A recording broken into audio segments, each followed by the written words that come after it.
La presència de drons, és que sembla de pel·lícula, drons entrant drogues a les presons de casa nostra i en volem parlar, saludem el responsable de presons de la Central Sindical Independent i de funcionaris, Alberto Gómez.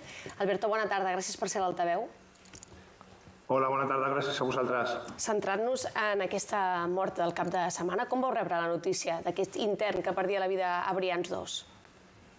No, és una làstima, perquè no són fets aïllats, el que sí que sortosament ara feia molt temps que no teníem una mort per sobredosi i és algo amb el que tristament hem de conviure, perquè com dèieu ara a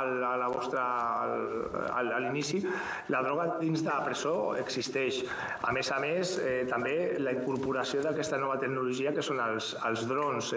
Tenim ara mateix moltes fuites de seguretat que hem de vigilar i que hem d'estar molt amatents a tot això. Clar, com afecta la presència de drogues a la seguretat del personal de les presons? Sí, la droga és un element que sempre ha acompanyat al món penitenciari, però sempre d'una manera com molt controlada, no pels funcionaris, evidentment, sinó que no suposava un risc per la seguretat. Però el que ens trobem des de fa uns quants anys és que la droga ja comença a suposar dins de la presó un mercadeo i fins i tot un negoci que s'estableixen llaços amb l'exterior i això és el que no podem permetre. La presó ha de ser un entorn de consum zero. Això és una cosa que nosaltres, com a funcionaris de presons i que hem de vetllar per la seguretat nostra i de la població reclusa, ens preocupa molt. I considereu que els protocols que s'estan aplicant són adequats o què demaneu?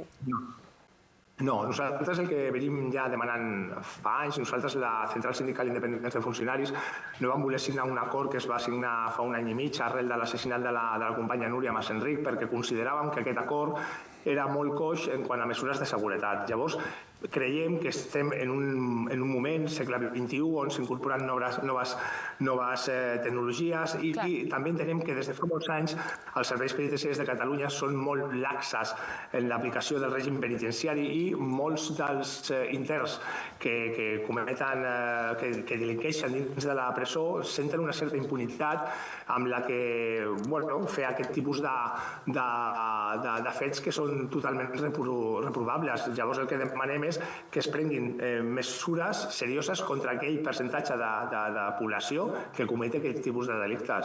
Molt bé. Alberto Gómez, Sindicat de Presons, gràcies per ser aquí a l'altaveu. Bona tarda. Gràcies a vosaltres. Bona tarda. Canviem